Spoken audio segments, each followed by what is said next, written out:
কারণ দেখুন ব্যবসাদারকে তো ফাঁসিয়ে লাভ নাই, যেখানে আমাদের সরকারের সিস্টেমই খারাপ সেখানে ব্যবসাদারকে তো দোষ দিয়ে লাভ নাই। কারণ ব্যবসাদাররা যেমন করেই হোক, বেশি দাম নিয়ে হোক, মালটা আমার কাছ পর্যন্ত পৌঁছে দিচ্ছে।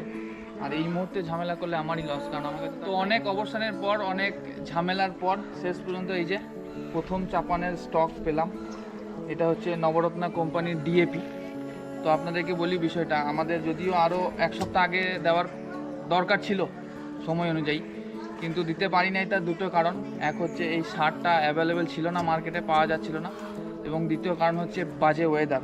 এদিকে দেখাও কী পরিমাণ বৃষ্টি হচ্ছে এখনও পর্যন্ত, বুঝতে পারছেন? এই যে 10টা মেশিনে পানি একসঙ্গে যাচ্ছে, তো এই পানিগুলোই আমাদের মাঠের ওপর দিয়ে যাচ্ছে। তো এই সময় যদি সার দিই তাহলে সব ভেসে চলে যাবে। আর দামের কথায় আসি, কী পরিমাণ কালোবাজারি চলছে। তো যাই হোক, এটা সরকারি প্রাইস আছে আপনার ডিএপি 1350, এইটা আমার কাছে দাম পড়লো 1600 টাকা করে পার বস্তা। এর থেকেও বেশি অনেক জায়গায় নিচ্ছে, কোথাও 1750, কোথাও 1800, কোথাও 1500, অনেক রকম কোয়ালিটি।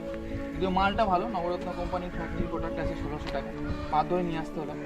এবার আপনারা বলতে পারেন হয়তো ওইখানে কেন ভিডিও করলেন না, কারণ দেখুন ব্যবসাদারকে তো ফাঁসিয়ে লাভ নাই, যেখানে আমাদের সরকারের সিস্টেমই খারাপ সেখানে ব্যবসাদারকে তো দোষ দিয়ে লাভ নাই। কারণ ব্যবসাদাররা যেমন করেই হোক, বেশি দাম নিয়ে হোক, মালটা আমার কাছ পর্যন্ত পৌঁছে দিচ্ছে।